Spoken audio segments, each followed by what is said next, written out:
Assalamualaikum warahmatullahi wabarakatuh. Hello Mr. Hasan and hello everyone.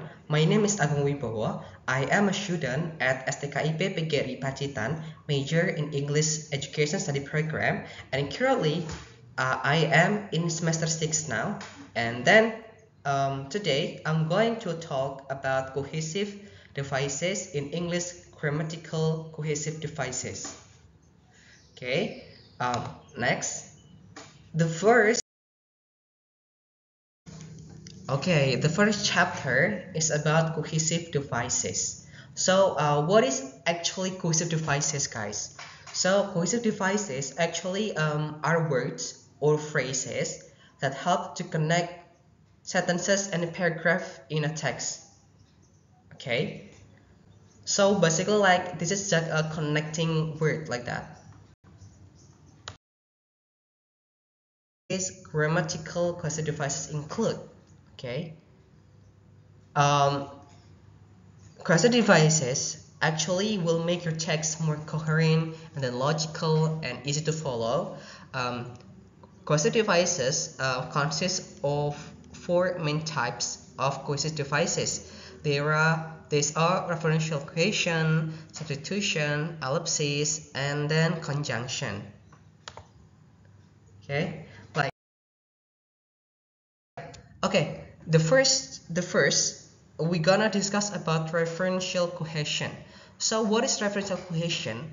Referential cohesion is the use of reference features such as pronoun and then article, demonstrative and comparative to link sentences and avoid repetition.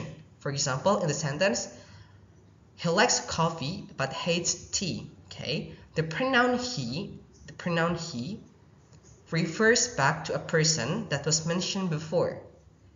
And reference can be exophoric, which means it points outside the text to a shared word between the writer and the reader. For example, that must have cost a lot of money. Okay. In this example, implies that the speaker and the listener can see or know what that refers to. And then reference can also be endophoric, which means it points inside the text to something that was mentioned before or after. For example, she called me when she arrived at the airport. Okay, this example shows that she refers to a person that was introduced earlier or later in the text. And then endophoric reference can be anaphoric, okay, which means it points backward to something that was mentioned before. For example, she loves reading books. In the same way, I love watching movies. This example shows that she and I refer to people that were introduced earlier in the text. And for the last, endophoric can also be cataphoric, which means it points forward to something that will be mentioned later. For example, even though she sits at the front of his classroom, Professor Otis still doesn't know Susan's name. This example shows that she refers to Susan, who will be named later in the sentence. And next, this is actually like factor tree of reference that consists of exophora, institutional condition, and then in textual condition, that's endophora, consists of pursuit text, anaphora, and cataphora. Yeah, this is actually like tree. Yeah, like tree. Yeah, like that lah. Like tree, I mean. Okay. Alright, next we're gonna discuss about substitution. So what is the definition of substitution? So substitution is the replacement of a word or phrase with another. And substitution consists of more general words such as one, same, or do. For example, the sentence, there are some new tennis balls. These ones have lost their bounds. Okay. The word once, this is the word once, substitute for tennis ball to avoid repetition. And then such a substitution can also be nominal, which means it replaces a noun or a nominal group. For example, I'll have 2 poached egg on the toast, please. And then the B person answer, I'll have the same. Okay.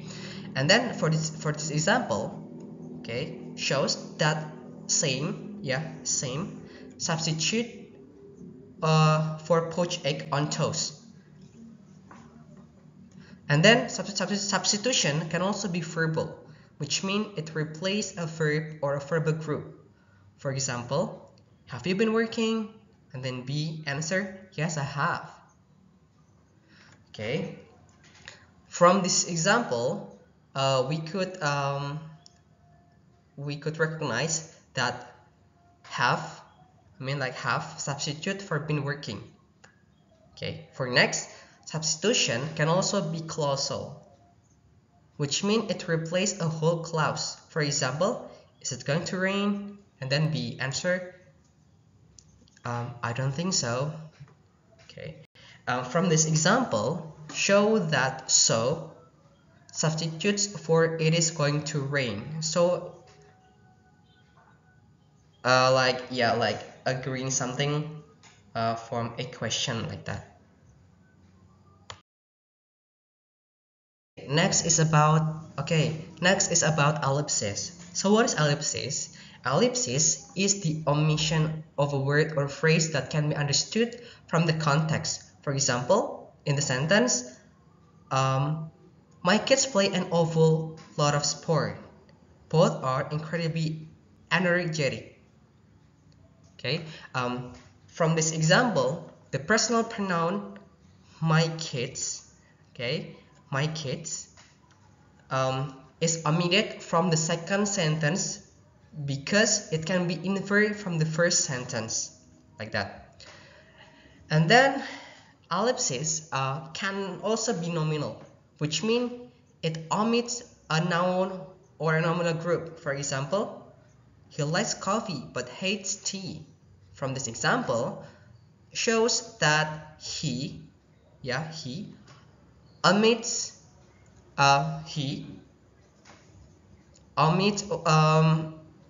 coffee after likes and tea after hates because they can be understood from the context. And then ellipsis can also be verbal, okay, which means it omits a verbal group. For example, have you been working? And then B answer, yes, I have. This example shows that been working is omitted after yes because it can be understood from the question. Okay. And then ellipsis can also be clausal, which means it omits a whole clause. For example, Paul staying for dinner, isn't he? And then B isn't he? And then answer, is he? Shows that he is staying for dinner is omitted after is because it can be understood from the previous sentence.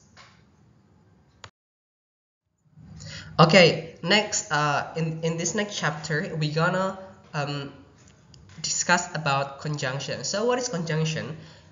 Conjunction is the use of word or a numeral to show the logical relation between sentence and paragraph in a simple way. And then conjunction, for example, consists of clausal, temporal, causal, additive, and then appositive. Okay, in the sentence, rain started to fall, so the family went inside the house quickly. Okay, the word so shows a causal relation between the two clauses. Okay. And then conjunction can also be temporal, which means it shows a relation of time between two events or action. For example, he had breakfast before going to school. This example shows that having breakfast happened earlier than going to school. So in simple, like breakfast is happened before he going to the school, like that. And then conjunction can also be causal, which means it shows a relation of cause and effect between two events or action. For example, he missed too many classes, consequently, he failed the course. So this example shows that missing classes resulted in failing the course. And then what about the additive? So conjunction can also be additive, which means it shows relation of addition or similarity between two event or action. For example, he likes coffee and tea. This example shows that he likes both coffee and tea. So the person he likes coffee and tea, like they likes both. And then it's about adversative. Conjunction can also be adversative, which means it shows a relation of contrast or contradiction between two event or action. For example, he is rich, yet he lives very simply. This example shows that he lives in a way that is not expected from a rich person. Yeah, in a simple like that person is rich, but then he lives very simply. Like usually in a general person like me, like imagine that rich person is life in a glamour, but in this case is the opposite like that. Even though he rich, but like he lives very simply like that. Okay, for the last is conclusion and summary. To conclude, cohesive devices are very important for creating coherent and logical text. They help to connect sentences and paragraphs and avoid repetition and confusion. They can be classified into 4 types that are referential cohesion, substitution, ellipsis, and conjunction. By using them correctly and appropriately, we can use this to improving our writing and speaking skills and to communicate our ideas more effective and true like that. And then maybe that's all from my explanation and presentation about cohesive devices. Maybe that's all. Thank you so much for your attention. Wassalamualaikum warahmatullahi wabarakatuh.